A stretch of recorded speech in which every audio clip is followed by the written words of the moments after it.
সিরাজগঞ্জবাসী আল্লাহ রাব্বুল আলামিন বলেন ফাতিল কাবুয়ুতুহুম খাবিয়াতাম বিমা যালামু। সূরা নমল 19 নম্বর পারার 20 নম্বর পৃষ্ঠা 7 নম্বর লাইনের 52 নম্বর আয়াত। এটা আধুনিক তাফসিরে আছে। তা আমরা যে আয়াত পড়লাম আধুনিক তাফসির থেকে বলছি আমি। আল্লাহ বলেন ফাতিল কাবুয়ুতুহুম, এখানে যারা আলেম আছে এখানে বাইতুন আল্লাহ দেয়নি, বয়ুত বহু বছর। বাইতুন মানে ঘর, বয়ুত মানে ঘর সমূহ। আল্লাহ যেন এইভাবে দেখাচ্ছে। বাংলাদেশে 2024 সালের 5 আগস্টে আল্লাহ বলছেন এইদিকে তাকা, এই সেই ঘরগুলো। কে বলছেন? আল্লাহ বলেন এই সেই ঘরগুলো। খাবিয়াতাম বিমা যালামু, আমি উজাড় গৃহ বানিয়ে দিয়েছি, পরিত্যক্ত করে দিয়েছি, জনশূন্য করে দিয়েছি। বিমা যালামু, এদের জুলুমের কারণে। এটা 100% সত্যতার প্রমাণ আমি নিজেই দেখেছি। কুষ্টিয়ার হানিফ সাহেবের বাড়ি বিকাল 5টা বাজতে বাজতে আগস্টের 5 তারিখে দেখলাম মানুষ পায়খানার প্যান পর্যন্ত খুলে নিয়ে চলে গেছে। আল্লাহ যে খাবিয়াতান দিয়েছিলেন, যেটা আমি জনশূন্য করে দেব, পরিত্যক্ত বানিয়ে দেব, এইটারও বাস্তব। এখন ওটা জাতীয় টয়লেট হয়ে গেছে, যে যায় সেই পোশাক পায়খানা করে আসে। শুধু একটা ঘর না, 2টা ঘর না, যেহেতু বয়ুত বহু বচন দিয়েছে, এর বাস্তব প্রমাণও সারা বাংলাদেশে। কম বেশি 630টা থানা আছে এই দেশে। প্রায় জায়গায় আমি ঘুরছি। গত পরশুদিনও ছিলাম কিশোরগঞ্জে। সব চাইতে বড় ঘর, আজ 35 বছর মাথা উঁচু করে দাঁড়িয়েছিল, অথচ 5 তারিখের পর থেকে দেখে আসলাম ওইটা গণ টয়লেট হয়ে গেছে। একবারে 5-7 জন করে যাচ্ছে, কেউ এদিকে কেউ এদিকে কেউ এদিকে, মনে আছে জামাতবদ্ধ টয়লেট চলছে। এটা আল্লাহ এমনি করেনি, বিমা যালামু, তাদের জুলুমের কারণে। যেখানে জালেমরা বসে দুর্বিসন্ধি করতো, ওই জায়গাটা পর্যন্ত আল্লাহ অভিশপ্ত করে দিয়েছেন। কথা বলেন ঠিক কিনা? এখন আমাদের এখানে কি নেওয়ার? এর পরের আয়াতে আল্লাহ আমাদের জন্য কিছু দিয়েছেন, প্রেসক্রিপশন। ইন্না ফি যালিকা লায়াতাল লিকাউমিন ইয়ালামুন। আল্লাহ পাক বলেন এর ভেতরে শিক্ষা আছে। শুধু শিক্ষা আছে বলেননি, ইন্না দিয়েছেন, আবার লামে তাকিদ দিয়েছেন। আল্লাহ বলেন অবশ্যই এর ভেতরে শিক্ষা আছে, লিকাউমিন ইয়ালামুন, যারা জ্ঞানী মানুষ তাদের জন্য। ভালো করে খেয়াল করে শুনবেন, যেটা বলছি এখান থেকে যেন আমরা কিছু নিতে পারি। আল্লাহ বলেন এর ভেতরে শিক্ষা আছে, যারা জ্ঞানী মানুষ তাদের জন্য। আমাদের জন্য শিক্ষা কি? এত বড় জালেম, যাদের শিকড় এত গভীরে ছিল, দারোয়ান থেকে শুরু করে একেবারে সংসদ পর্যন্ত সব জায়গায় ওদের লোক সেট করা ছিল। একটা জায়গা বলেন যে সেখানে নেই। প্রত্যেক দিক আর বিভাগে ওরা সব টাইট করে রেখেছিল। একেবারে মনে হচ্ছে যে একেবারে বাবার সন্তান। কি করলেন আল্লাহ? ফাকতি আদাবিরুল কওমিল্লাযিনা যালামু। আল্লাহ বলেন জালেমদের শিকড় কেটে দেওয়া হয়ে গেছে, কিন্তু কেটেছে কে এটা জানা নেই। কতিয়া এটা মজহুল, এর ফাইল জানা নেই। কর্তাকে আল্লাহ বলেননি যে কর্তা কি। আমি তো 2024 সালের 5 আগস্টে যত জালেমের বাড়ি ঘর দেখলাম, ভেঙেছে কে কেউ জানে না। আমার মনে হয় আল্লাহ ফেরেশতা পাঠিয়েছে। কথা বলেন এখন। এই জন্য আগামীতে যারা চেয়ারে বসবে, এরাও যদি জনগণের সাথে জুলুম করে, তাদের বাড়ি ঘর আল্লাহ কিন্তু এরকম জনশূন্য করে দেবে। খেয়াল করে দুনিয়া চালাবে। 5 তারিখের পরে অনেকে দেখছি চাঁদাবাজি আরম্ভ করেছে। আপনি আবার ওদের মতো শুরু করেছেন। আজকে সকালে একটা ভিডিও পাঠিয়েছে না, নারায়ণগঞ্জের বন্দরে তথাকথিত একজন যে চাঁদা আছে, মানুষটাকে তুলে দেওয়ার চেষ্টা আছে। আমার মনে হয় প্রশাসন ওকে ওই জায়গায় কবর দেওয়া দরকার। শয়তান চাঁদাবাজি করতে আছে, মনে হচ্ছে টাকা আমার কাছে পায় ওর বাবা, সেই টাকা নিতে এসেছে। জামাত ইসলামী বাংলাদেশের শ্রদ্ধাভাজন আমির ডাক্তার শফিকুর রহমান ঘোষণা দিয়েছেন, যদি ইসলাম এদেশে আসে সর্বপ্রথম বন্ধ হবে এদেশ থেকে চাঁদাবাজি। চাঁদাবাজি তো করবই না, করতেও দেব না। আর আমরা এইটাই চাই। কথা বলেন না কেন? এটা যদি বন্ধ হয়ে যায় না, বহু ধনী মানুষেরা হাফ ছেড়ে বাঁচবে। চাঁদাবাজি করতে আছে।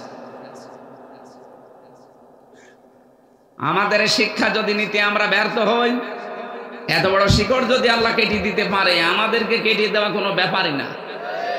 এই জন্য জনগণের ভেতরে কিন্তু উল্টা প্রতিক্রিয়া যাচ্ছে আপনার এই কাজের কারণে। আপনি দল করেন, তাতে কি হয়েছে? আপনার কারণে যে দল 12টা বেজে যাচ্ছে। 2024 সালের 5 আগস্টের আগেও এই দেশে মানুষ 100 জনের 15 জন জরিপ পেয়েছিলাম যে 15 জন মানুষ চাইতো যে কোরআনে কারিম এই দেশে কায়েম হোক। কিন্তু এখন এই 3 মাস কয়েকদিনের ব্যবধানে এখন 100 জনের 58 জন মানুষ চাচ্ছে দেশে ইসলাম কায়েম হোক। এমনি চাচ্ছে কিছু মানুষের কাজ কারবারে।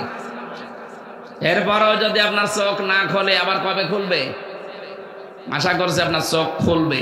আল্লাহ আমাদেরকে বিবেক কাজে লাগানোর তৌফিক দাও, বলেন আমিন।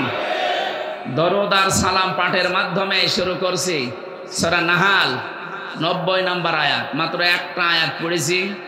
আল্লাহ এখানে 3টা আদেশ আর 3টা নিষেধ দিয়েছেন। আল্লাহর আদেশ মানাও ফরজ, নিষেধ মানাও ফরজ। কথা বলেন। আর এটা আল্লাহ শিখিয়েছিলেন ওই সেই প্রথম ক্লাসে। কোন ক্লাস? প্রথম একটা ক্লাস নিয়েছিলেন আল্লাহ আমাদের বাবাকে বানিয়ে।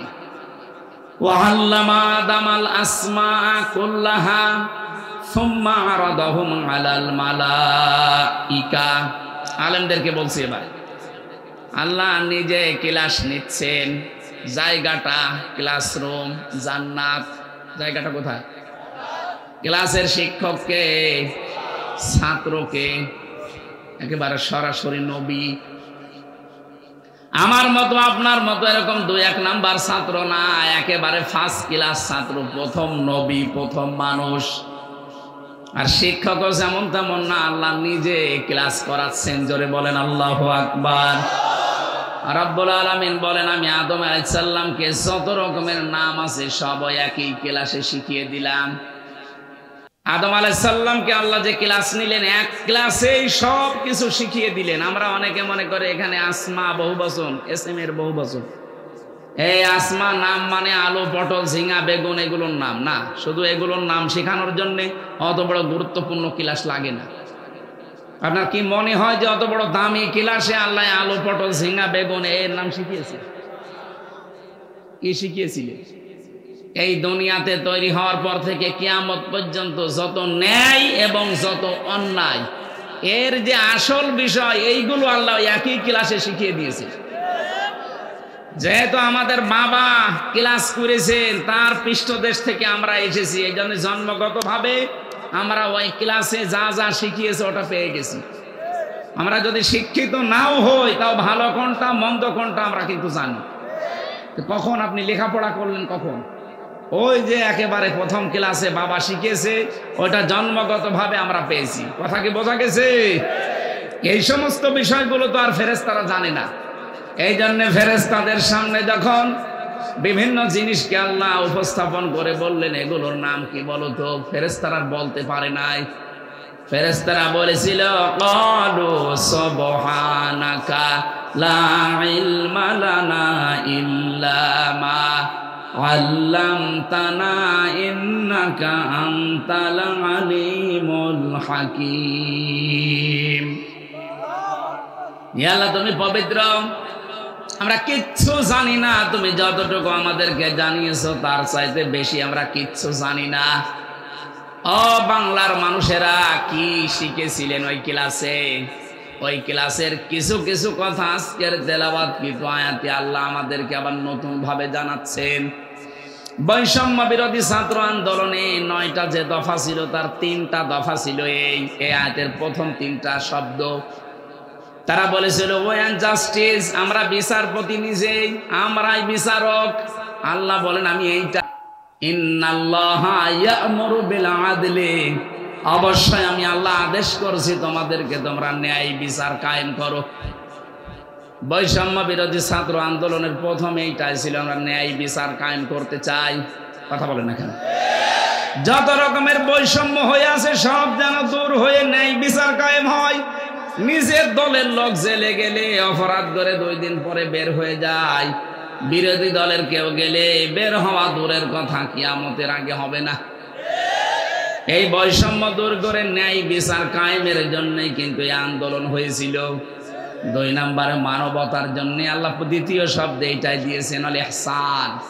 3 নম্বরে বৈষম্য দূর করার জন্য আল্লাহ পরের শব্দে আল্লাহ এইটা দিয়েছেন। যেহেতু আমরা যে আন্দোলন করলাম এদেশের ছাত্র জনতা মিলে, কোরআনের আজকের আয়াতের সাথে মিল আছে, এই জন্য আমরা আয়াতটা সামনে নিয়ে কথা বলতে চাই। আল্লাহর আদেশ আয়াতে 3টা, নিষেধ আরো জোরে বলেন। আদেশ কয়টা, নিষেধ কয়টা? আবার বলছে আল্লাহর আদেশ মানা যেমন ফরজ, নিষেধ মানাও। নামাজ পড়লেই সওয়াব হয়, নামাজ না পড়লেও সওয়াব হয়। না মানে আপনি আমার সাথে বেশি বোঝেন। সূর্য যখন মাথার উপরে, সূর্য যখন ওঠে, সূর্য যখন ডোবে, 3 সময় নামাজ পড়লে সওয়াব হবে, নামাজ না পড়লে তো সওয়াব হয়। এই 3টা সময় আপনি নামাজ পড়লে আরো গুনাহ হবে। কথা বলেন ঠিক কিনা? এই জন্য বাস্তবতা এইটা, আল্লাহ যেটা আদেশ করবে বুঝে আসুক না আসুক, প্রশ্ন আসতে পারে সূর্য মাথার উপর থাকুক আর মাথার নিচে থাকুক, এই নামাজ পড়লে গুনাহ হবে কোন কারণে? এখানে আপনার প্রশ্ন নেই। কেন হবে এ প্রশ্ন আপনার করার দরকার নেই। আপনি তো বলবেন ক্বালু সামি'না ওয়া আতা'না, শুনলাম মেনে নিলাম, আমার নিজের বলতে আর কিছু নেই, তাহলে আপনি মুসলমান।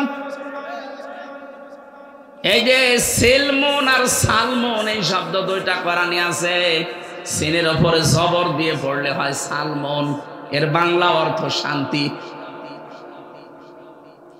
ইসলাম মানে অনেকে বলে সুখ শান্তি, না, ভুল এটা। ইসলাম মানে সুখ শান্তি না। ইসলাম শব্দের শাব্দিক অর্থ হচ্ছে আত্মসমর্পণ করা। এখানে সিলমন আছে, সিনের নিচে জের দিয়ে পড়া লাগে, সিলমন না আত্মসমর্পণ করা। আর সালমন হচ্ছে শান্তি। কিন্তু যদি শোক কেউ বলে ইসলামের মানে হবে না। শোক মানে আরবিতে রহাতুন বলে। রহাতুন মানে কি? এর পুরো মাদ্দায় আলাদা।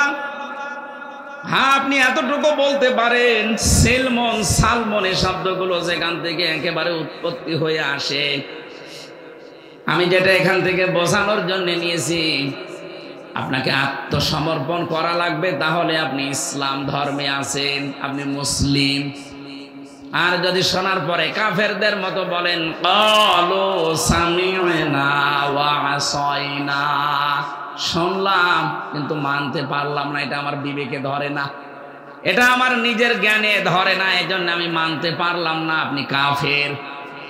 কথা বলেন না কেন? আপনি কি মনে করেন আবু জেহেল আকাশ জমিন চন্দ্র সূর্যকে বানিয়েছে? এই কথা জিজ্ঞাসা করলে আবু জেহেলও বলতো আল্লাহ বানিয়েছে। কিন্তু নবীজি যখন তার আদেশগুলোর কথা বলতেন, ও বলতো শুনলাম মুহাম্মদ কিন্তু মানতে পারলাম না। এই জন্যে আবু জেহেল, ওলীদ ইবনে মুগিরা, উবাই ইবনে খালফ, আরো যারা আছে, এই মানুষগুলো কাফের হওয়ার পেছনে কারণে ওরা বিশ্বাস করতো না আল্লাহ একজন না, ওরাও জানতো আল্লাহ একজন আছে। আপনি কোরআনে কারীমকে জিজ্ঞাসা করেন আবু জেহেল কি এ কথা বিশ্বাস করতো? আল্লাহ পাক বলেন ওয়ালা ইন সালতাহুম মান খালাকাস সামাওয়াতি ওয়াল আরদা লা ইয়াকুলুনাল্লাহ ইলা আখিরি আয়াত। কয়েক জায়গায় আয়াতটা আমি পেয়েছি। রব্বুল আলামিন বলেন নবী আপনি যদি জিজ্ঞাসা করেন আবু জেহেলকে আসমান জমিন কে বানিয়েছে, আবু জেহেল একবারে জবাব দেবে আল্লাহ বানিয়েছে। কে বানিয়েছে? শুধু আল্লাহ বানিয়েছে। আবু জেহেল এতটুকুই বলে না, লা ইয়াকুলুনাল্লাহ, লামে তাকিদ নুনে সাকিলা, ও গ্যারান্টি দিয়ে বলতো আল্লাহ বানিয়েছে। আল্লাহ একজন আছে ও বিশ্বাস করতো না, করতো না? বলেন না কেন? এরপরেও তাকে আমরা কাফের বলি, কারণ কি? আল্লাহ একজন আছে বলতো কিন্তু বাস্তবতায় গিয়েও মানতো না। আমরা মানি বলি, এই কারণে আমরা মুসলিম। আমরা সাহাবীদের মতো বলবো সামি'না ওয়া আতা'না, শুনলাম মেনে নিলাম, আমার নিজের সে বলতে আর কিছু নেই।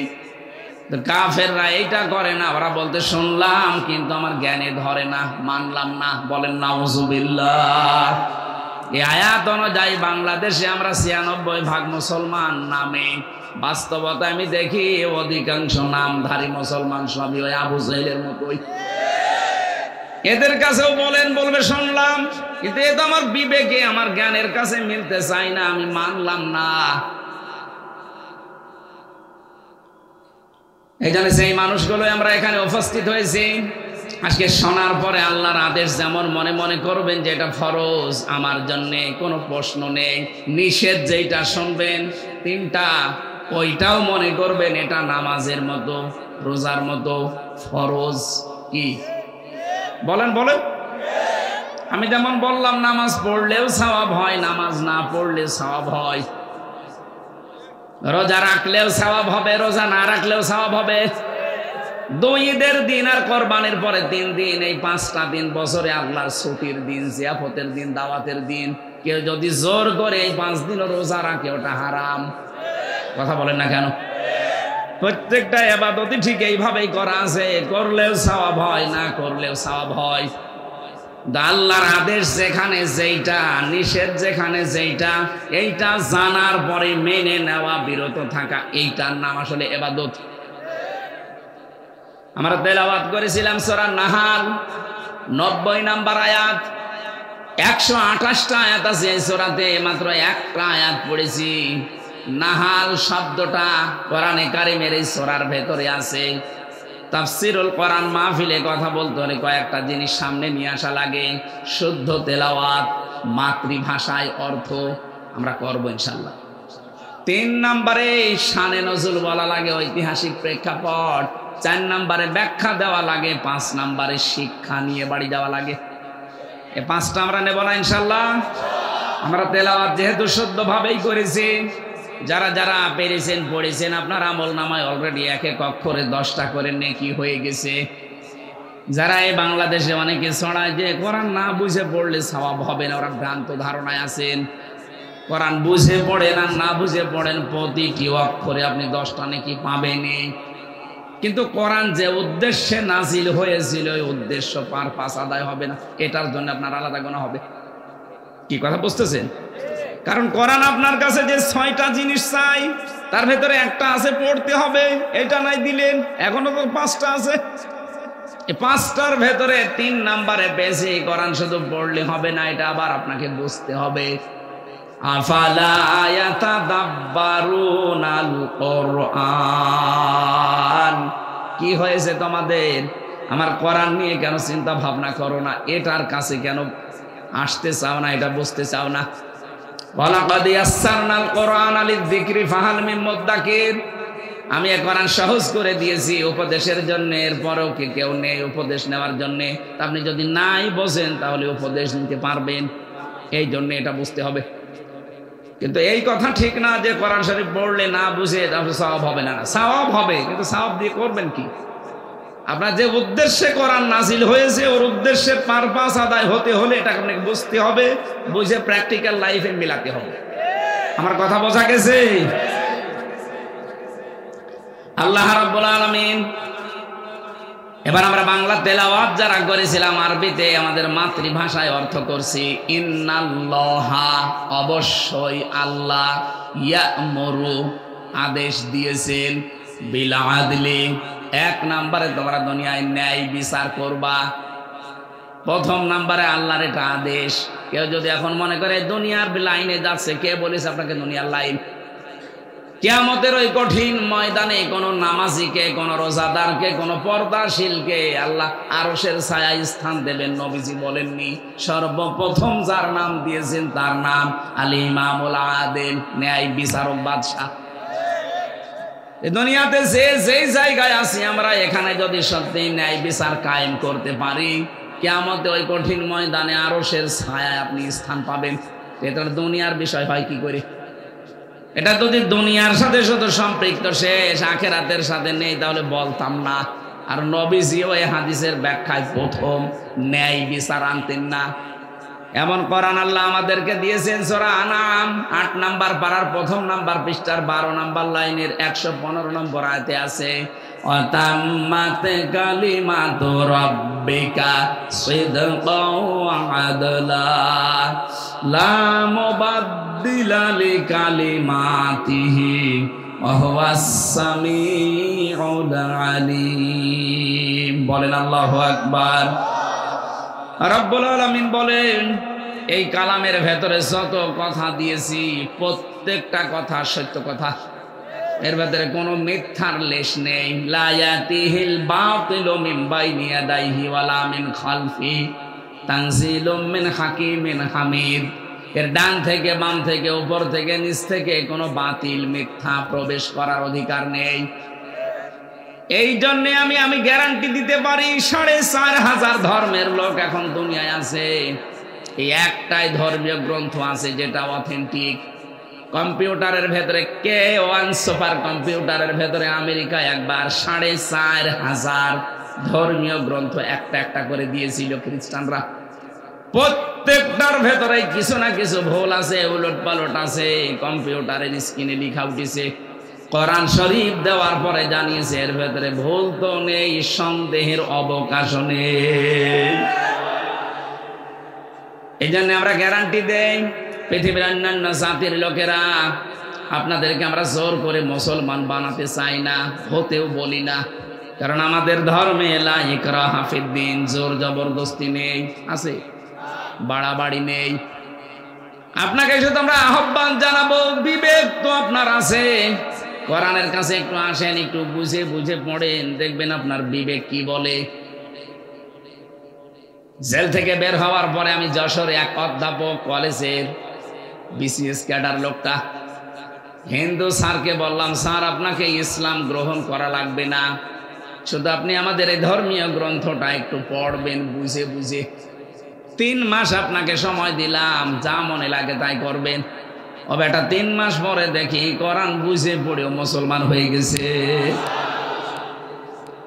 পৃথিবীর ৪৫০০ ধর্মীয় গ্রন্থ আছে, কোন ধর্মীয় গ্রন্থ পড়ে মানুষ ইসলাম থেকে বাদ দিয়ে অন্য ধর্মে যায় আমি শুনিনি, দেখিও নি। টাকা পয়সার লোভে যেতে পারে, কিন্তু কোরআন পড়ে লক্ষ লক্ষ মানুষের আজ ১৫০০ বছর আগ থেকে শুরু করে কিয়ামত পর্যন্ত এই মুজিজাটা থাকবে। মানুষ পড়লে বুঝলে আপনি তাকে আর আটকাতে পারবেন না। ওর বিবেকে যদি একটু সায় দেয় দেখবেন ও চলে এসেছে। সিরাজগঞ্জবাসী, আল্লাহ পাক আমাদেরকে প্রথম যে কোরআনে কারিমের বর্ণনা দিলেন, প্রথমে এর ভেতরে যা আছে সব সত্য কথা। কি কথা? 2 নম্বরের ভেতরে যা আছে সব ইনসাফপূর্ণ কথা। 3 নম্বরে কিয়ামত পর্যন্ত কোরআনের কোনো কথা রদ বদল হবে না, পাল্টাবে না। জোরে বলেন আল্লাহু আকবার। এই যে সূর্যের দিকে তাকিয়ে লা মুবাদদিলা লিকালিমাতিহি, এর দিকে তাকিয়ে একটা লোক দেখলাম মুসলমান হয়ে গেছে, খ্রিস্টান। এই লোকটা কোরআনে কারিমের সূরা ইয়াসিন যখন পড়ে, লাশামসু ইয়ামবাগি লাহা আন তুদরিকাল কামারা ওয়ালাল লাইলু সাবিকুন নাহার ওয়া কুল্লুম ফি ফালাকি ইয়াসবাহুন। আল্লাহ পাক বলেন, সূর্য যেখানে যার যে কক্ষপথ আছে, চন্দ্রের যে কক্ষপথ আছে, ঠিক ওই পথে চলাফেরা করছে। আজ পর্যন্ত তৈরি হওয়ার পর থেকে কেউ কারো সাথে ধাক্কা মারে নাই, শুধু কিয়ামত যেদিন হবে ওই দিন ধাক্কা মারবে। কুল্লুম ফি ফালাকি ইয়াসবাহুন, শুধু চন্দ্র সূর্য না, যত কিছু বানিয়েছি গ্রহ উপগ্রহ প্রত্যেকেই তার নিজ কক্ষপথে চলে। এটা ওই সময় দেখেছিলাম গ্যালিলিও এ কথাটা যখন কোরআনের বিপক্ষে অবস্থান নিয়েছে। ওদের ধর্মীয় গ্রন্থ যেটা আছে, গ্যালিলিও যেহেতু একজন খ্রিস্টান, ওদের ধর্মীয় গ্রন্থ যেটা ওরা তাওরাত বলে চালিয়ে দেয়, ইনজিল বলে চালিয়ে দেয়, ত্রিপিটক বলে চালিয়ে দেয়, ওই সমস্ত গ্রন্থে লেখা আছে এই পৃথিবী স্থির, সূর্য ঘুরতেছে। গ্যালিলিও দেখতেছে না, এই পৃথিবী ঘুরতেছে, সূর্য স্থির। ওই জামানায় কেউ কোনো কথা বলে নাই যে যেই সালে এই তথ্যটা দেওয়া হয়। ওই সমস্ত সব চাইতে বেশি ওই সমাজের ভেতরে ফুসে উঠেছিল খ্রিস্টান পাদ্রীরা। দুনিয়ার মানুষ চিন্তা করছে কি গো, গ্যালিলিও একজন বিজ্ঞানী, সে একটা তথ্য দিতেই পারে, তাই বলে খ্রিস্টান পাদ্রী যারা ধর্মযাজক, যারা ধর্মগুরু, এরা রাখবে কেন? এরা রাগার পেছনে কারণ ছিল এই, এ ধর্মগুরুরা জানতো যে আমাদের বাইবেলের সাথে এই লোকটার কথার মিল নেই, এই কারণে রেগেছিল। কোরআনে কারিমে আল্লাহ পাক সব কিছুকে মাইনাস করে জবাব দিলেন না, লাশামসু ইয়ামবাগি লাহা আন তুদরিকাল কমার ওয়ালাল লাইলু সাবিকুন নাহার। হে নবী, দুনিয়ার মানুষকে আপনি জানিয়ে দিতে পারেন, ওরা বলে সূর্য স্থির, দুনিয়া ঘোরে, দুনিয়া স্থির, সূর্য ঘোরে না। প্রত্যেকটা বিষয় যে যার জায়গায় কক্ষপথে আপন গতিতে ঘুরছে। যেহেতু সূর্যটা পৃথিবীর চাইতে 13 লক্ষ গুণ বড়, কত? 13 লক্ষ গুণ বড়। এই জন্য অত বড় বিশাল সৃষ্টির কাছে এই পৃথিবীটা একেবারেই ছোট মনে হয়। এটা কি ঘুরছে না ঘুরছে ওই জায়গা থেকে আপনি টের পাবেন না। এমনকি এত বড় এত ছোট পৃথিবী থেকে অত বড় বিশাল সৃষ্টি আপনি দেখলেও অণুবীক্ষণ যন্ত্র এখন যেটা আবিষ্কার হয়েছে, অ্যাপোস্ট্রোস্কোপি নাকি যেন একটা, এইটা দিয়ে প্রায় হাজার হাজার মাইল দূর থেকে আপনি এই চোখের মাধ্যমে এটা মেশিন লাগিয়ে দেখে বুঝতে পারবেন যে এত দূর থেকে ছবি তুলে সে ক্যাচ করে নিজের কাছে নিয়ে আসতে পারে। এই ছবিটা যখন ভিডিও আকারে আপনি নিয়ে আসবেন তখন দেখবেন যে সূর্য ঘুরছে, কিন্তু তার গতিটা খুব হালকা। কোরআনে কারিমের এই আয়াতটা চিন্তা করে যে কি, এতদিন পর্যন্ত আমরা যা বলেছি সূর্য ঘোরে পৃথিবী স্থির, পৃথিবী ঘোরে সূর্য স্থির, তো না, এখন দেখছি দিন যত যাচ্ছে কোরআনের এই আয়াতটা তত প্রতিফলন হচ্ছে। আল্লাহ পাক বলেন, সানুরিহিম আয়াতিনা ফিল আফাকি, আমি অতি শীঘ্রই তোদেরকে দেখাবো আমার আয়াত, এই দিক দিগন্তে যেগুলো আছে আমার নিদর্শন, এগুলো তোদের দেখাবো। অফি আনফুসিহিম, এবং তোদের এই শরীরের ভেতরে যেগুলো আছে এইগুলো আমি তোদেরকে দেখাবো। হাত্তা ইয়াতাবায়ানা লাহুম আন্নাহুল হক, যতদিন পর্যন্ত আমি আল্লাহ যে সত্য এটা প্রমাণ না হবে ততদিন দিন যত যাবে কোরআনের তত আশ্চর্যকারিতা প্রমাণ হতে থাকবে। বিজ্ঞান এখন যে অফি আনফুসিহিম এই শব্দটা নিয়ে চেষ্টা চালিয়েছে, গবেষণা। আমাদের 3.5 হাত বডির ভেতরে এমন একটা জিনিস আছে যেটা খাবারকে হজম করতে সাহায্য করে, তার নাম পিত্তরস। কি বললাম? এটা খাবারের নির্যাস থেকে তৈরি হয়। এই যেখানে আমি খাবার এখন খাইনি, এখন যে খাবো, যারা খাবার খেলেন, এই খাবার খাওয়ার পরে খাবার খাওয়া থেকে শুরু করে 1 ঘন্টা আপনার শরীরের ভেতরে যত খাবার ঢোকালেন এখান থেকে নির্যাস নিয়ে একটা রস তৈরি হয়। কিছু মল যায়, কিছু পায়খানায়, কিছু প্রসাবখানায়, কিছু রক্তে, কিছু বীর্যে, আর কিছু এই পিত্ত রস তৈরি হয়। এক একটা এক এক জায়গায় চলে যায়। যতক্ষণ আপনার পেটে খাবার থাকবে ওই রসটা ফোঁটা ফোঁটা পড়তে থাকবে। খাবার যতক্ষণ না থাকবে ততক্ষণ অটোমেটিক আল্লাহ এটা বন্ধ করে দেবে। কি ওখানে আল্লাহ বন্ধ করে দিচ্ছে কেন জানেন?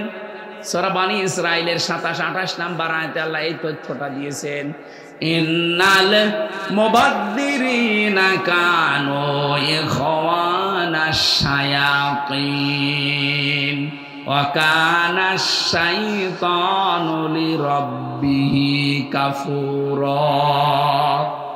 রব্বুল আলামিন বলেন, এই পৃথিবীতে যারা অপচয় করে তারা শয়তানের ভাই।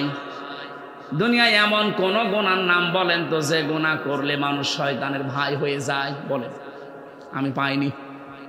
এই একটাই গুনাহ মাত্র যেটা করলে মানুষ আর মানুষ থাকে না, ও একেবারে নির্ভেজাল শয়তানের ভাই। শয়তানের ভাই মানে শয়তান। কথা বলেন, যে গুনাহটার নাম বলছে এটার নাম অপচয়। এই পৃথিবীতে যত অপচয় হয় এটা যদি রোধ করা যেত, এমনকি বাংলাদেশেও আমরা যদি অপচয়টা রোধ করতে পারতাম এই পৃথিবী কিন্তু দাঁড়িয়ে যেত। আজ পৃথিবী দাঁড় হতে চায় না শুধু অপচয়ের কারণে। এক একটা শব্দে কত কথা আছে, যত ব্যাখ্যা আনবেন তত আপনি বুঝতে পারবেন। আজ পাহাড় কেটে কেটে অপচয় করা হয়, গাছ গাছালি কেটে অপচয় করা হয়, মানুষের শরীর থেকে অপচয় মানুষ আরম্ভ করে। এই যে নিজের গুরুত্বপূর্ণ জিনিস যারা উল্টা পাল্টা জিনিস দেখে বের করে ফেলে দেন, এটা শরীরের জন্য অপচয়। আমি নাম বললাম না তাই। আপনি জানেন নাকি এটা কত দামি জিনিস? এই জিনিসটা আস্তে আস্তে ছোটবেলা থেকে আপনি আকাশ সংস্কৃতির নামে ভারতের এই পিন আপ করা পত্রিকার মাধ্যমে নিজেকে কন্ট্রোল করতে না পেরে এগুলো হাতের দ্বারা বিভিন্ন জিনিসের দ্বারা ফেলে দিচ্ছেন। আগামীতে আপনি সন্তান হওয়ার সক্ষমতা হারিয়ে ফেলছেন। আপনার বিয়ে দিয়ে আপনার বাপ কি করবে? 2 দিন পরে তোর বৌমা চলে যাবে, তখন বদনাম হবে ওর। আমি নিচে আর নামলাম না। আশা করছে গোনা যারা আছেন এই মুহূর্তে আপনারা থামবেন। কে কথা বুঝেছেন নাকি আন্দাজে ঠিক ঠিক করেন? যারা বুঝেছেন তারা জীবনেও করবেন না। কারা করবেন না হাত তোলেন তো। এই দাড়িয়ালা, এত বড় বড় দাড়ি দিয়ে ওই কাজ করো? নাউজুবিল্লাহ। আপনি হাত তোলেন কোন কারণে? না না ঠিক আছে, ও আন্দাজে হাত তুলছো না বুঝি। যারা বুঝে শুনে হাত তুললেন তার মানে মনে হচ্ছে সিরাজগঞ্জে 2 নাম্বার মাল আছে। আশা করছি আগামী থেকে এই কাজ ছাড়বেন, নাই তো কিন্তু উপরে ফিটফাট ভেতরে সদরঘাট। বাংলাদেশে আজকের রিপোর্ট দেখেননি সকালে? আপনারা তো দুনিয়াদারের কোনো খোঁজ খবর রাখেন না, আপনারা আল্লাহর ওলি। আজকে দেখেননি সবচাইতে বেশি মেয়েরা এখন ডিভোর্স নিয়ে চলে যাচ্ছে। ইন্ডিয়া হারবাল, কলকাতা হারবালে কিছুই হচ্ছে না, এমনি যাচ্ছে। 1 ফোঁটা বীর্য তৈরি হতে 70 ফোঁটা রক্ত লাগে। আর 1 ফোঁটা রক্ত তৈরি করতে কতগুলো খাবার ভেতরে যে কত কিছু তৈরি করে 1 ফোঁটা রক্ত তৈরি হয়। আর আপনি এগুলো সব অনাসে ফেলে দিচ্ছেন। এদের হারামি খারাপি অশ্লীল কোনো জিনিস যেন আমরা না দেখি। এই মোবাইলের ভেতরে সামনে সামনে দেখা যেটা জায়েজ আছে, ভেতরে ওইটা জায়েজ আছে। কথা বুঝতেছেন আমার ভাইরা? এই মোবাইলে যারা এমন দৃশ্য রেখে দিয়েছেন যেটা নিজে দেখলে আনন্দ লাগে, অন্য কেউ দেখলে লজ্জা লাগে, এটা কবিরা গুনাহ। এই মুহূর্তে এটা যদি ডিলিট না করেন, এই অবস্থায় যদি মারা যান, গোনায়ে জারিয়া এটা জারি থাকবে। অনেকে বলে হুজুর সাদগায়ে জারিয়া। আরে ভাই, সাদগায়ে জারিয়া যেমন আছে গোনায়ে জারিয়াও আছে। সুতরাং এরকম কায়দা ওয়াইফাই লাইন যারা নিয়েছে, অনেকের ওয়াইফাই লাইন 24 ঘন্টা চালু আছে, ও 24 ঘন্টায় নাচ গান উল্টা পাল্টা জিনিস দেখতে আছে না? এরকম পরিবার নেই বলেন? আপনি নাই মরে গেলেন, আপনি ওয়াইফাই নাম্বার কত আল্লাহর ওলিকে দিয়ে গেলেন। ওরা তো সব সময় মনে হয় আল্লাহর কথা শোনে নাকি? এই জন্য এমন কাউকে পাসওয়ার্ড দেওয়া যাবে না, ওয়াইফাই নাম্বার দেওয়া যাবে না। যারা মনে করেন যে এগুলো দিলে ও উল্টা পাল্টা কাজে লাগাবে, না, তারা দেওয়ার দরকার নেই। আপনি মরে যাওয়ার পরে যদি সত্যি ওটা জারি থাকে, আপনি তো কবরে আছেন, ও তো এদিকে কাজ চালাচ্ছে।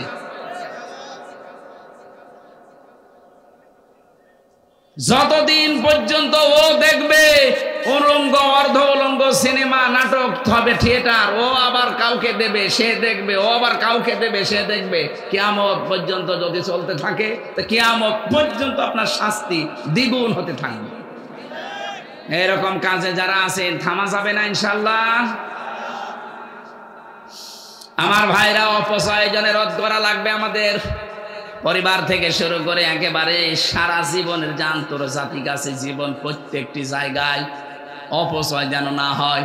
কত মানুষকে দেখি ভাব দেখাতে গিয়ে যে টিস্যু একটা নিলেই হয়ে যায়, 3-4টি নেই একসাথে, কোনো কাজ নেই, আন্দাজে 3-4টে 5টা নিয়ে মুখ মুছে ফেলে দেয়। আরে শয়তান, তোর তো একটা হলে হয়ে যেত, তুই কি করতে 4টা বেশি নিয়ে নষ্ট করলি? এটা অপচয়। কারণ টিস্যুর কথা বললেন, এরকম প্রত্যেকটি জায়গায় আপনাকে হিসাব করা লাগবে। কথা বলেন না কেন? আমি বাইরের দেশগুলোতে গিয়ে দেখেছি, বিশেষ করে মুসলিম দেশ, আমি আকিজ গ্রুপে থাকার কারণে ওদের বহু দেশে আমার যাওয়ার সুযোগ আল্লাহ করে দিয়েছে। একটা ভিসা লাগালে প্রায় 37টা দেশে যাওয়া যায়। এই সমস্ত জায়গায় মুসলমান দেশগুলোতে যে দেখলাম যত অপচয় হয়, যদি সত্যি আমরা রোধ করতে পারতাম, বিশ্বের যত গরিব দেশ আছে ওই অপচয়ের দিয়েই চলতে পারতো। এত বড় বিশাল একটা দম্বা সবাই করে মাত্র 2 জন, কতটুকু খেতে পারে না, 2 জন মিলে নাই 2 কেজি খেলো, নাই 5 কেজি, অথচ ওটার ওজন প্রায় 70, 80, 100 কেজি। এই 2 জনে 5 কেজি খেয়ে বাকিটা সব নষ্ট করে ফেলে দেয়। সম্পদ আল্লাহ দিয়েছেই বলে আপনি অপচয় করতে পারেন না। ওয়ালাইন আযাকনাল ইনসানা মিন্না রাহমাতান ফারিহা বিহা,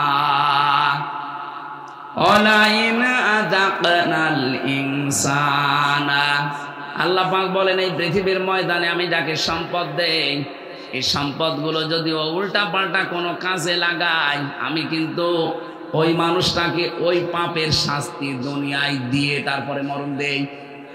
এজন্য সম্পদ আপনার ছিল না, আপনি অপরাধ করতে পারেন নাই, মালিক বানিয়েছে, বিভিন্ন জিনিস আল্লাহ আপনাকে দিয়েছে, এইটাকে কাজে লাগিয়ে এর উপরে ভর করে যদি কোনো হারামি খারাপি কাজে যান, এটা আল্লাহর সাথে নাফরমানির চরম পর্যায়। আর এইটাই বাংলাদেশে অনেক বেশি হচ্ছিল এই 15.5 বছরে। ফকিরের ছেলে কিচ্ছু ছিল না, হঠাৎ আঙ্গুল ফুলে কলা গাছ হয়ে এখন 8-10টা করে জিনা করে প্রতিদিন। আমি কি বেশি বলে ফেললাম? নিচে দেখেছি এই জন্য বলছি, এইটাই বাস্তবতা। আল্লাহ এমনি ধরে না জালেমদেরকে, ইন্নামা নুমলি লাহুম লিয়াজদাদু ইসমা, ওদের পাপের বোঝা যখন পরিপূর্ণ হয়ে গেছে তখন আল্লাহ আর ছাড় দেয়নি। ওয়ালাহুম আযাবুম মুহিন, ওদেরকে অপমানজনক শাস্তিতে আল্লাহ ফেলে দিয়েছে। কুকুরকে পর্যন্ত মানুষ এখন অত ঘৃণা করে না। একজন বিচারপতি সুপ্রিম কোর্টের, এই যে কালামানিক, কি অপমান আল্লাহ করেছে দেখেছেন? কলার পাতায় শুয়েছে, ওর বিসিও উড়ে গেছে।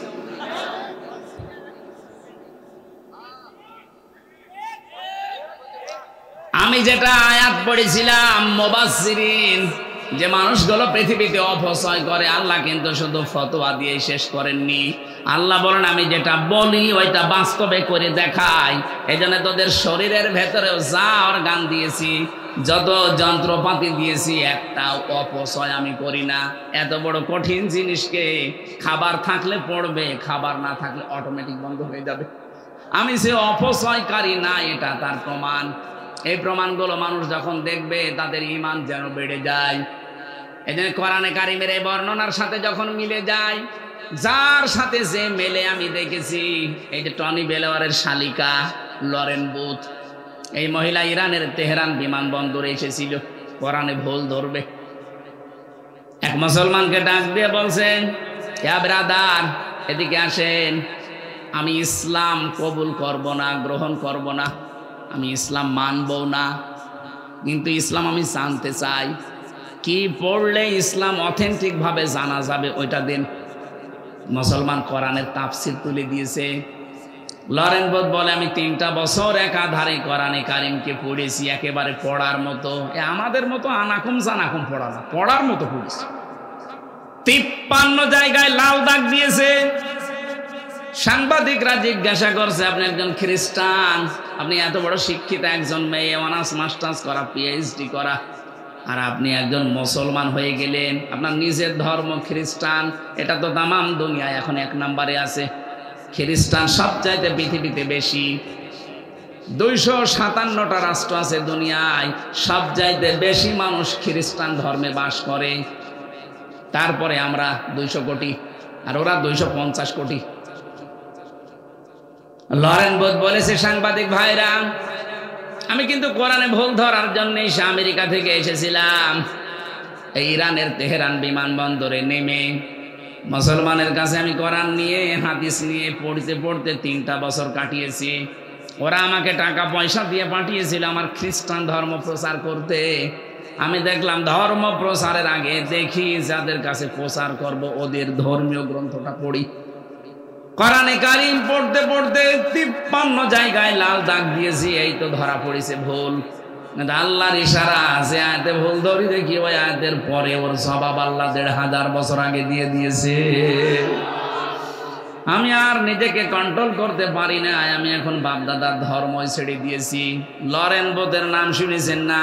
টনি বেলাওয়ারের শালিকা, ছোট শালিক, এত বড় বংশের মানুষ কোরআনে কারিমের কাছে এসে এর ভেতরে যেই দেখেছে না কোনো পরিবর্তন নেই, যেইটা যা বলেছে কিয়ামত পর্যন্ত ওইভাবেই চলছে, তখনও মুসলমান হয়ে গেছে।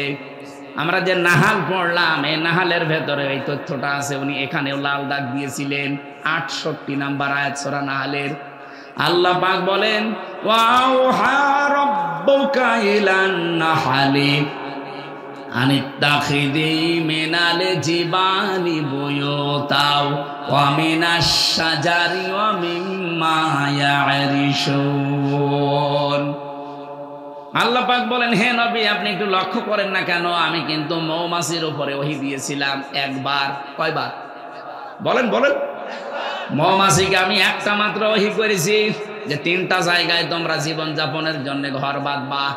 1 নম্বরে পাহাড়ে, 2 নম্বরে মানুষের ঘরের চালে দেওয়ালে, 3 নম্বরে গাছের ডালে। এই 3টা ছাড়া আপনি দেখবেন আজ পর্যন্ত মৌমাছিরা অন্য কোনো জায়গায় বাসা বাঁধে না। তাদেরকে আদেশ করেছে আল্লাহ কয়বার বলেন?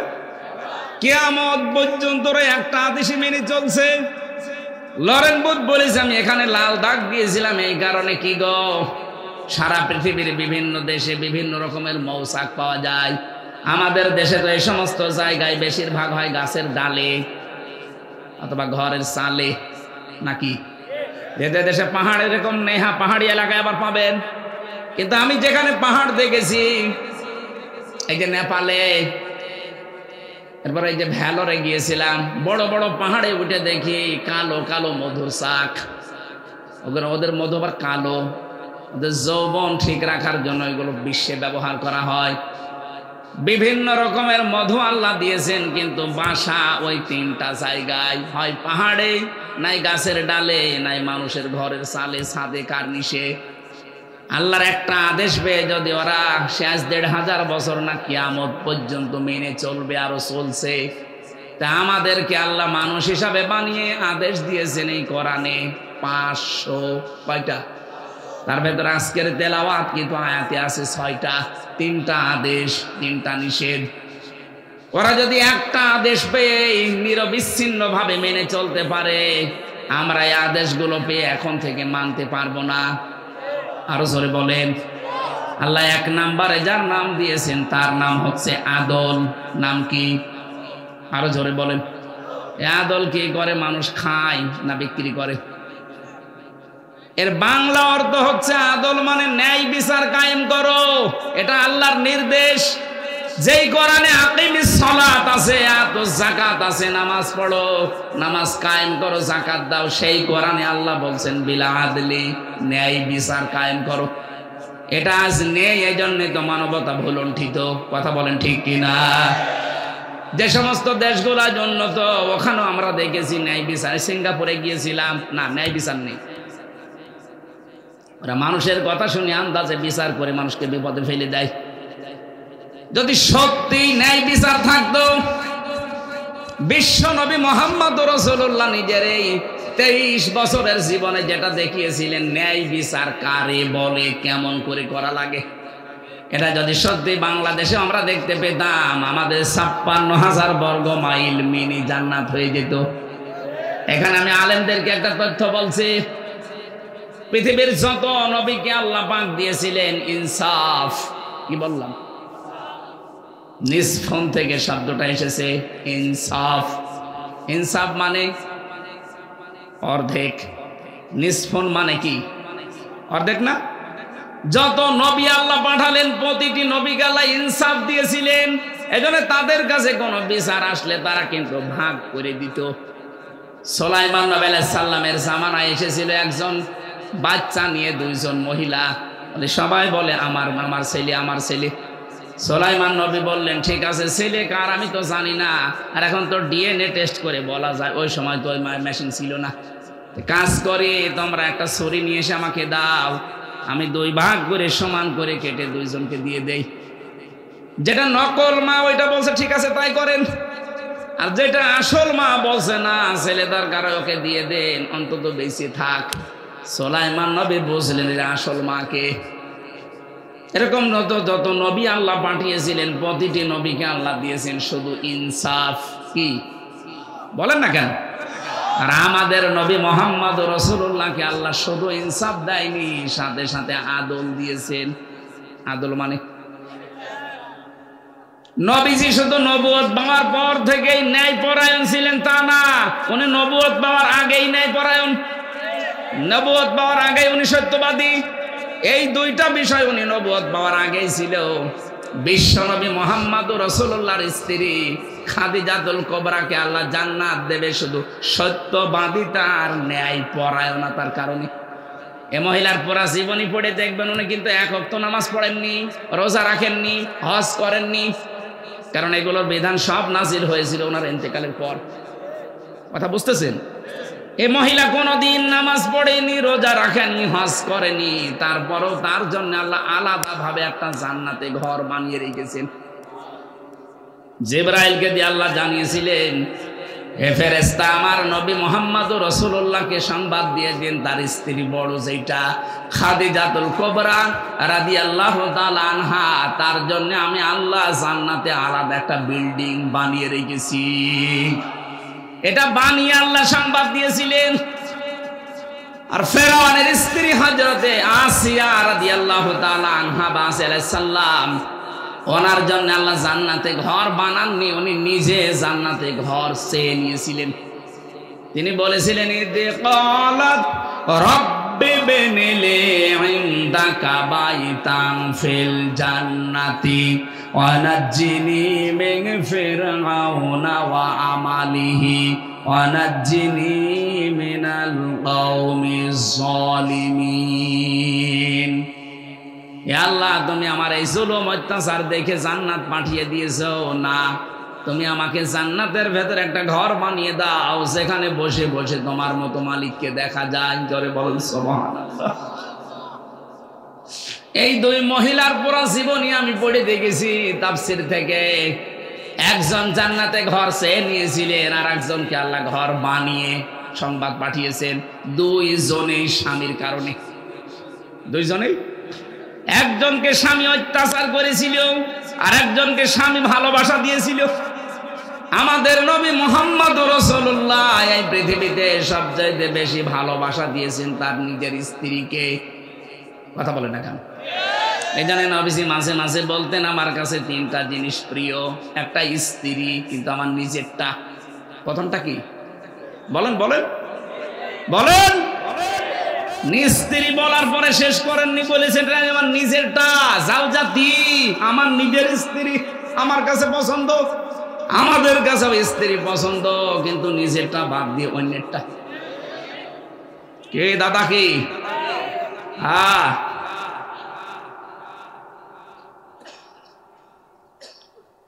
আজ যাদের নিজের স্ত্রীর প্রতি আকর্ষণ কমে যাচ্ছে, অন্য মেয়ে লোক দেখলেই কেমন যেন শরীর ভালো লাগে। কথা বলছেন এখন? অন্য মেয়ে লোক দেখলেই ভালো লাগে, নিজের তার প্রতি আকর্ষণ নেই। এরকম পুরুষ মানুষ নেই? কারা আছেন হাত তোলেন তো। একজন। ওটা কোনটা? এটা একটু দাঁড় করান। নিজেরটা ভালো লাগে না, অন্যেরটা দেখলে না। অনেকে আমার মোবাইলে হোয়াটসঅ্যাপে মেসেজ আজকেও প্রায় 8-10 জন পাঠিয়েছে। হুজুর নিজে বিয়ে করেছে আজ 2 বছর, ভালো লাগছে না, এক জিনিস আর কতদিন।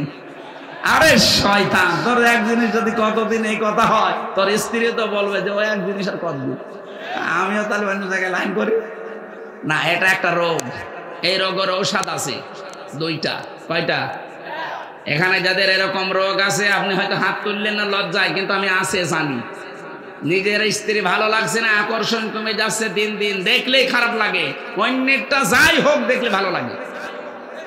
এই যে বলছে হ্যাঁ, তার মানে ও ওই লাইনে আছে।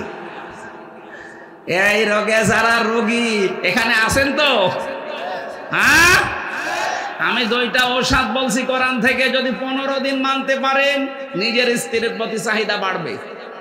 এইটাই আপনার কাছে একেবারে জান্নাতের পরি মনে হবে, আর বাকি কাউকে দেখলেই ভেতরে একটা ঘৃণা জন্মাবে। নাকি বলবো না? আল্লাহ রাব্বুল আলামিন কোরআনে কারীমের সূরা নূরের 30 নম্বর আয়াতে ঔষধ দিয়েছেন, অকুল্লিল মুমিনিনা ইয়াগুম্মু মিন আবসারিহিম ওয়া ইয়াহফাযু ফুরুজাহুম যালিকা আযকা লাহুম। আল্লাহ পাক বলেন, মুমিন পুরুষদেরকে আপনি বলেন তারা যেন পর নারী থেকে নিজের চক্ষুকে নিম্নগামী রাখে। আজকে থেকে ঔষধটা 15 দিন মানবেন। আমি সহ যত যুবক মানুষ আছে, বুড়ো মানুষ বাদ দিলাম, কারণ ওর চোখের কোনো জ্যোতি নেই। যুবক মানুষ আমরা যারা আছি, নিজের 14 জন মহিলার দিকে আপনি তাকাতে পারবেন। কয়জন? এই 14 জন বাদ দিয়ে দুনিয়ার যত সুন্দরী মহিলার সামনে পড়ো, সঙ্গে সঙ্গে চোখ নিচের দিকে। এই ওষুধটা খাওয়া যাবে না? যাবে না। আজকেও মাহফিলে যারা এসেছে, হয়তো আপনার বোনের মতো, আপনার মেয়ের মতো, মায়ের মতো, ফুফুর মতো, হ্যাঁ হোক, কিন্তু যেটা বোর মতো, কোন নজরে তাকাবেন? এই জন্য যে যাই হোক কারো দিকে তাকাবো না, এই নিয়ত করে আজকে যাবেন। হ্যাঁ, 14 জন যদি পড়ে যায়, 14 জনের ভেতরে একজন তাকাবেন। 1 নম্বরে মা, কি বললাম? 2 নম্বরে বোন, এটা আপন বোন হওয়া লাগবে। খালাতো বোন, মামাতো বোন, চাচাতো বোন ডিলেট। 1 নাম্বার হওয়া লাগবে মা। 2 নম্বরে বলেন 3 নম্বরে খালা, এটা আপন খালা। অনেকে ধর্ম খালা পাতিয়েছে, মেয়ে আছে খালার, এই কারণে কিছুদিন খালা খালা করে, কিছুদিন পরে দেখবেন শাশুড়ি হয়ে গেছে। এই খালা না, আপন খালা। 4 নম্বরে ফুফু, এটা আবার আপন ফুফু হওয়া লাগবে। এরপরে দুধ মা, এরপরে নিজের যে আপন ভাইয়ের মেয়ে, আপন বোনের মেয়ে, এরপরে যে পুত্র বধূ বলে না, যেটা ছেলে বিয়ে দিয়েছেন যে মেয়েটার সাথে, ওই মেয়েটা। এরকম 14 জন সূরা নিসার 21 নম্বর আয়াতে পাবেন। এই 14 জন যদি হঠাৎ সামনে পড়ে যায় অসুবিধা নেই। হ্যাঁ, তাদের আবার মুখমণ্ডল, হাতের কবজি আর পায়ের পাতা বাদ দিয়ে পুরা শরীর তাদেরও ঢেকে রাখা লাগবে। এই জন্য যুবতী কোনো মেয়ে তার বাবার সামনে স্কিন টাইট গেঞ্জি পরে আসতে পারবে না। দেশে এখন স্কিন টাইট প্যান্টও মেয়েরা পরে। কত বড় নির্লজ্জ মানুষ আপনি! নবীজি একদিন হযরতে আবু বকরকে আর আয়েশা রাদিয়াল্লাহু তাআলা আনহাকে এক জায়গায় বসে গল্প করতে দেখলেন। দূর থেকে নবীজি কিছুক্ষণ দেখার পরে কাছে এসে বললেন, আলাদা হয়ে যাও, আমি নবী, তোমরা নবী না, আমি যা দেখি দেখতে পাও না। আমি দেখছিলাম তোমরা 2 জন বাবা আর মেয়ে, যদিও আপন, কিন্তু শয়তান তো বসে নেই, তোমাদের ভেতরে ওয়াসওয়াসা দেওয়ার জন্য খুব চেষ্টা চালাচ্ছিল। আপনি টের পেয়েছেন কি বলছি? আবু বকর জান্নাতি মানুষ, জান্নাতের প্রতিটি দরজা তাকে ডাকবে। হযরতে আয়েশা সিদ্দিকার চরিত্রের ব্যাপারে আল্লাহ কোরআনে কারিমে 13 খানা আয়াত নাযিল করেছে। এরকম পুত পবিত্র চরিত্রের অধিকারী, জান্নাতের গ্যারান্টি প্রাপ্ত মানুষ এক জায়গায় বসে আছে, তা আপন বাপ আর মেয়ে। সেখানে যদি শয়তান থাবা দেওয়ার চেষ্টা করে, আমাদের তো জাহান্নামের গ্যারান্টি নেই। আমরা এক জায়গায় বসে এরকম উল্টা পাল্টা মেয়ে নিয়ে গল্প করেন কি করে আপনি? স্কিন টাইট প্যান্ট পরা, হাফ প্যান্ট পরা মেয়ে নিয়ে সিনেমা দেখতেছে, এ কি বাবা বলা যায়? অঘটন ঘটে যায়, তখন বলো হুজুর তওবা পড়িয়ে দেন। ওরে শয়তান, তওবা তোর সবাই করা দরকার।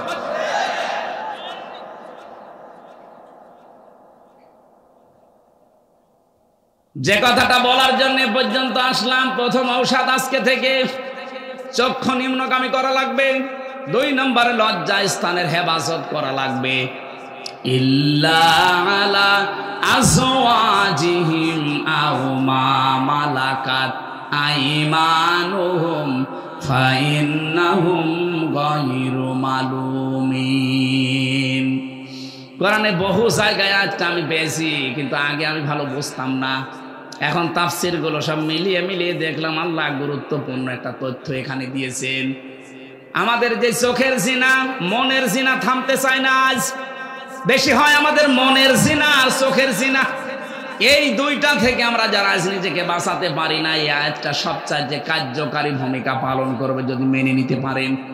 আল্লাহ বলেন নিজের জায়েজ স্ত্রী বাদ দিয়ে অন্য কোন মহিলা কামনা করা জায়েজ নেই। কামনা করা জায়েজ নেই, না শেষে হর্ষাই আছে, কামনা করাই জায়েজ নেই। যেখানে নিজের স্ত্রী বাদ দিয়ে অন্য কোন মহিলাকে কামনা করাই জায়েজ নেই, সেখানে আপনি পরকীয়া প্রেমে লিপ্ত হন কোন কারণে? হ্যাঁ, কোনো অবিবাহিত মেয়ে যদি, অথবা বিধবা, অথবা স্বামী পরিত্যক্তা, অথবা অসহায়, এরকম কোন মহিলা যদি আপনার পছন্দ হয়, আপনি বিয়ের প্রস্তাব দিয়ে সমর্থ থাকলে বিয়ে করে ফেলবেন। কিন্তু কোনো বিবাহিত নারীর সাথে, সে ভাবি হোক আর প্রতিবেশীর স্ত্রী হোক, যদি বিবাহিত হয় মেয়েটা, তার সাথে যদি লাইন করেন, কোনোদিন তার সাথে আপনি বিয়ে করতে পারছেন না যতক্ষণ তার স্বামী তালাক না দেবে। কথা বলে না কেন? 2 নম্বরে তারা ছাড়া আপনি বাঁচতেও পারবেন না, শুধু কষ্ট পাবেন। এই জন্য যাদের লাইন আছে ভাবির সাথে, প্রতিবেশীর স্ত্রীর সাথে, বিবাহিত কোনো মহিলার সাথে, এই মুহূর্তে মোবাইল নাম্বারটা ডিলিট করে দিন, এক্ষুনি করা লাগবে। দেখেন তো কার মোবাইলে আছে, করেন, এখনই করে দেন, তাড়াতাড়ি করেন। এখন যদি মোবাইল বের করতে লজ্জা লাগে, আমি সময় দিলাম, বাড়ি যাওয়ার আগে আগে আপনি বিবাহিত মেয়েদের সাথে যাদের লাইন আছে এই মোবাইল নাম্বার ডিলিট করে দেবেন। কারা কারা করবেন একেবারে আল্লাহকে সাক্ষী রেখে হাত তোলেন। কার সাথে লাইন আপনার? এদিকে আসেন, আসে 2 হাত তুলেছে, 2 জায়গায় লাইন করেছে। না না, এই এলাকার মানুষ তো খুব সুবিধার না, বিবাহিত মহিলাদের সাথে এরা লাইন করে, নাউজুবিল্লাহ।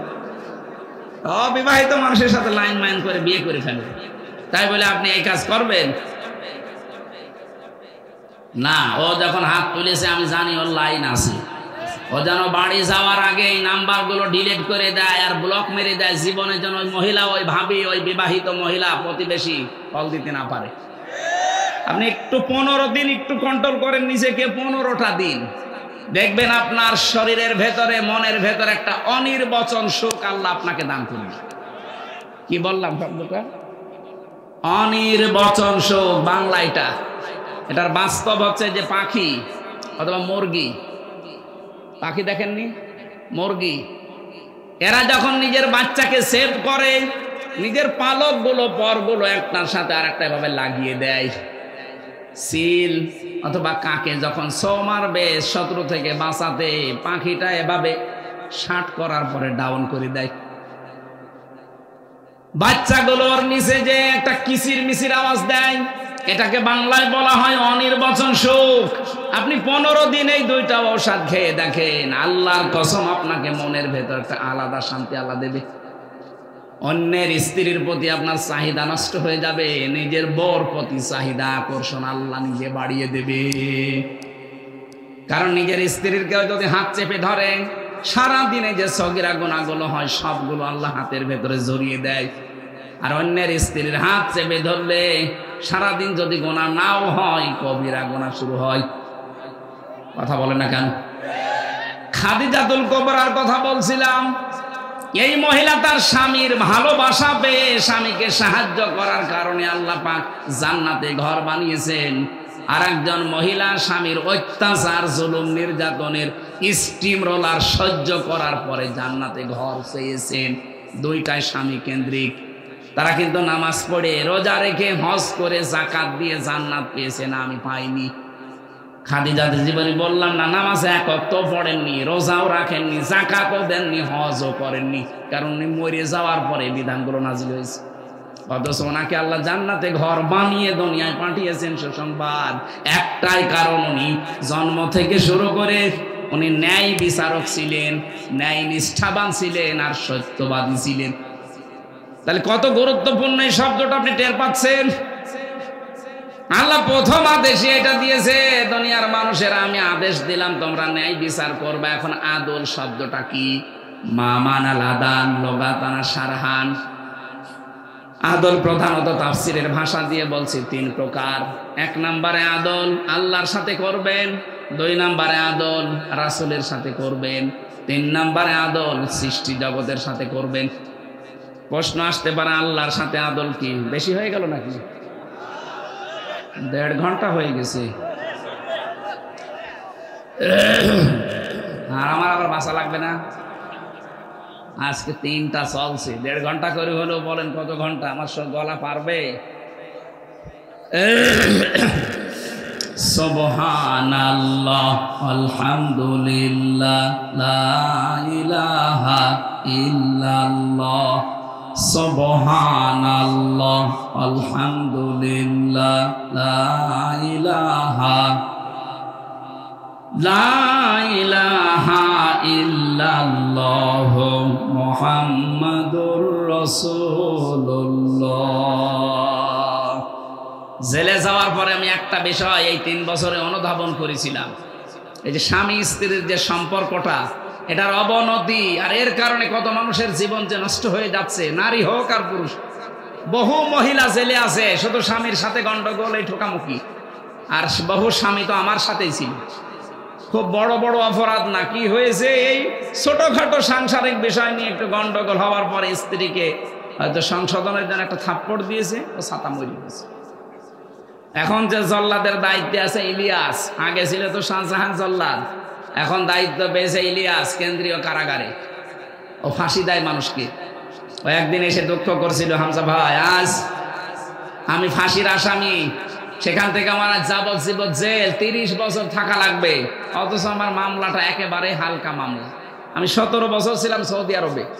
বাড়িতে আসার পরে বিয়ে করে আমার মায়ের সাথে বর মিল নেই, কিছু মাকে বোনকে দিলেই বউ শুধু রাগ করে। ভাবলাম আমার জিনিস, আমার কষ্টের জিনিস আমি দেবো, এ রাগ করার কি। পরে সংশোধনের জন্য একটু মুখে মুখে তর্ক করেছিল, একটা থাপ্পড় দিয়েছিল, ও ছাতা জাগায় মরে গেছে। মরে যাওয়ার পরে ওর বাবা মা কেস দিল, মার্ডার মামলা। এই যে আমার ফাঁসি আসামি ছিলাম, আমি এখন এই যাবজ্জীবনে আছি, 30 বছর আমার জেল খাটা লাগবে। বলেন, যদি আমি কাজকর্ম করে দিই, মানুষকে ফাঁসি দে, তা আমার জেল কিছু কমবে, তাও 22 বছর। কয় বছর? 8 বছর মাফ, 22 বছর, ওদিকে 17 বছর। আরো ওর বয়সে যদি বিয়ে করে 25 বছর বয়সে, কত বছর বয়স হয় বলেন? ওর জীবনে বের হয়ে আর কিছু থাকবে? অথচ বিষয়টা একেবারে সিম্পল। সংশোধনের জন্য পারিবারিক জীবনে ঠোকামুখি।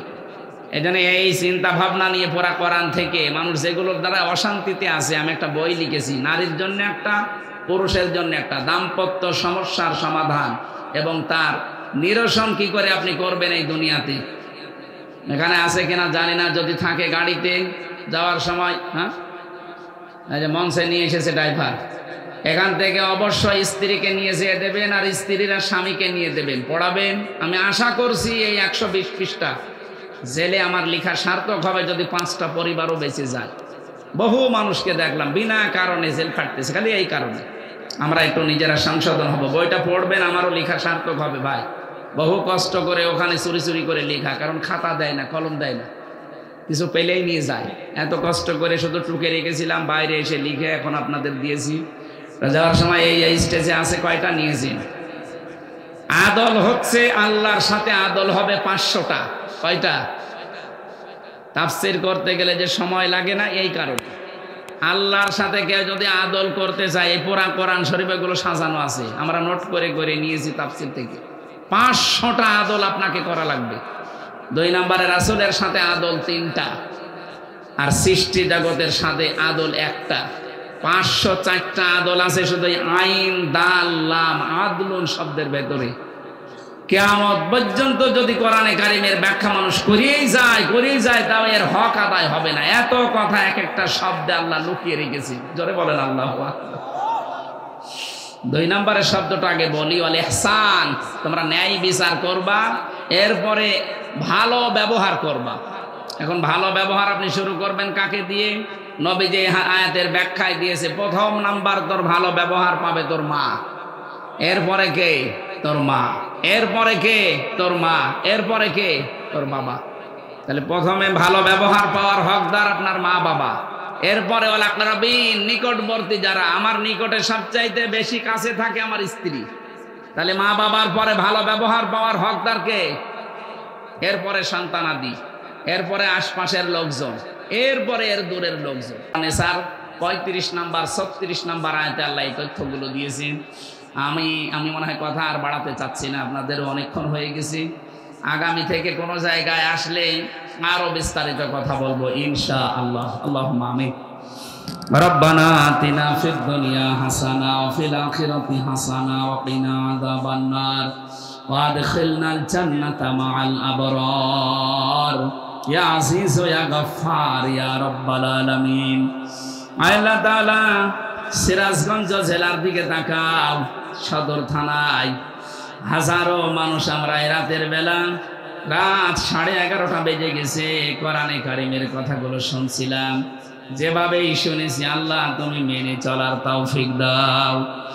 এ মাহফিলের আয়োজন যারাই করেছে আমার শ্রদ্ধাভাজন বড় ভাই ফারুক হোসেন সহ এলাকার যত মানুষকে নিয়ে আঞ্জাম দিয়েছে প্রত্যেককেই তুমি ওসমানের মতো কবুল করে নাও।